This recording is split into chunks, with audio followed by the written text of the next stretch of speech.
Hello everyone, today I'll be showing you my iPad Pro tour. If you watched my previous video, it was my iPad Pro unboxing and I spent hours and hours customizing my iPad because your girl really cares about aesthetics. This is the iPad Pro 5th generation 2021. It is 12.9 inches. I bought the refurbished one.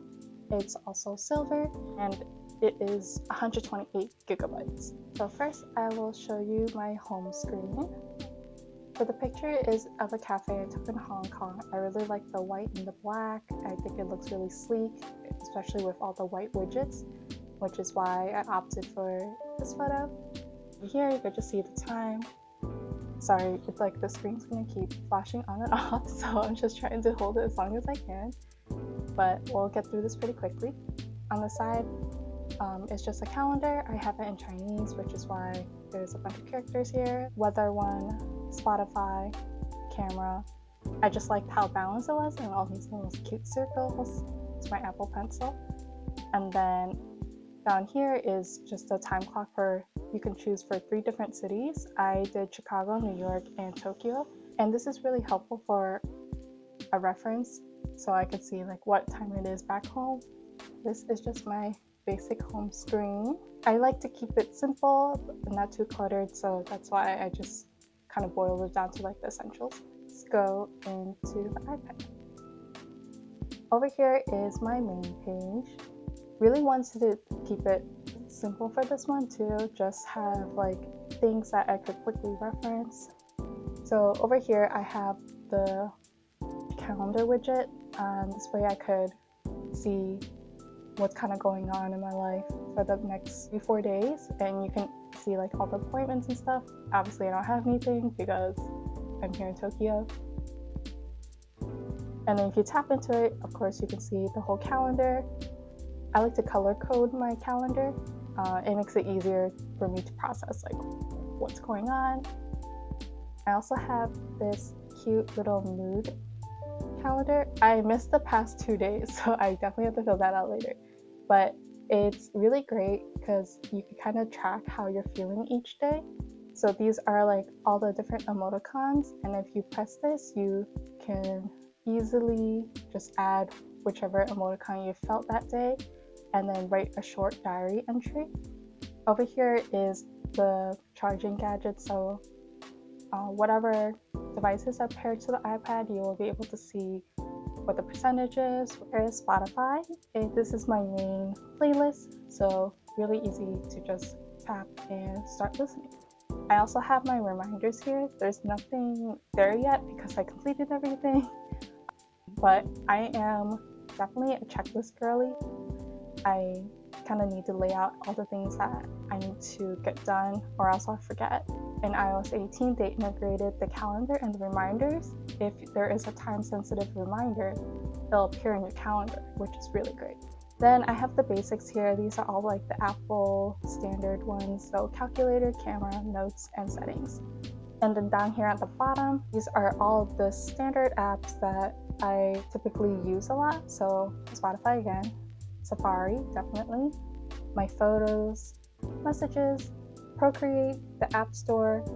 This is Shortcuts, which is how I was able to create all these different icons for everything.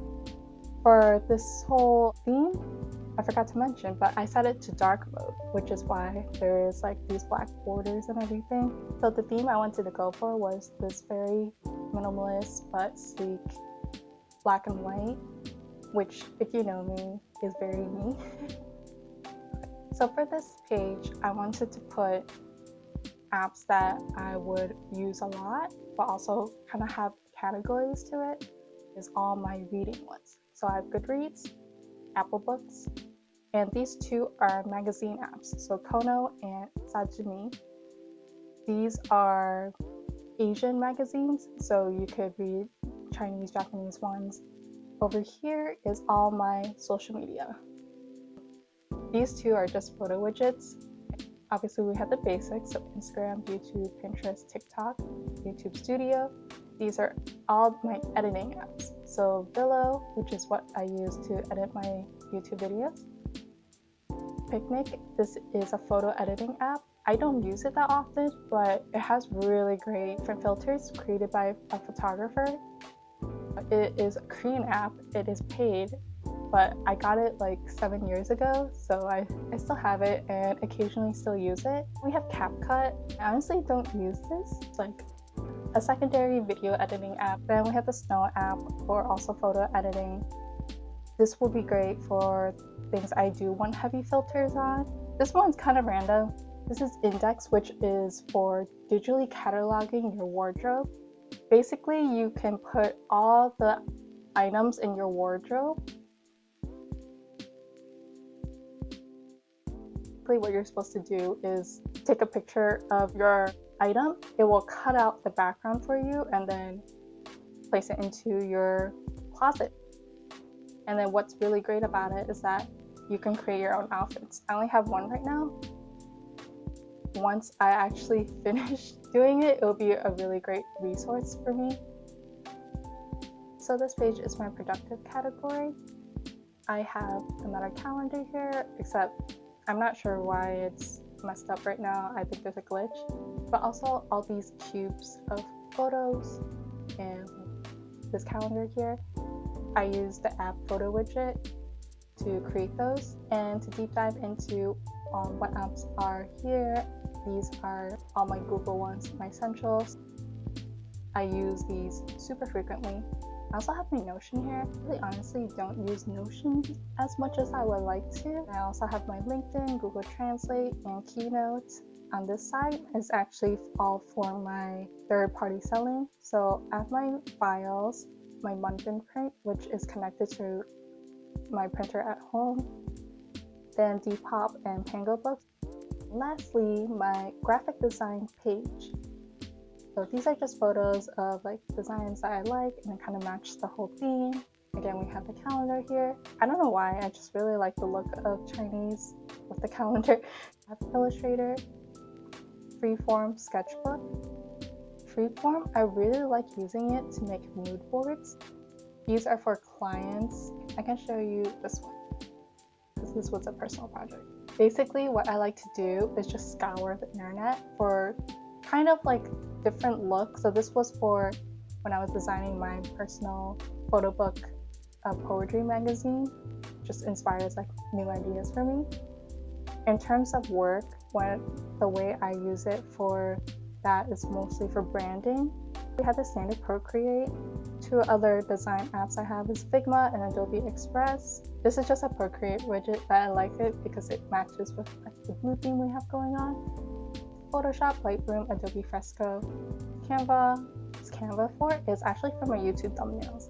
If we go down here to my more recent ones, sometimes I play with different reiterations until I find something that I think works. That concludes the end of my tour.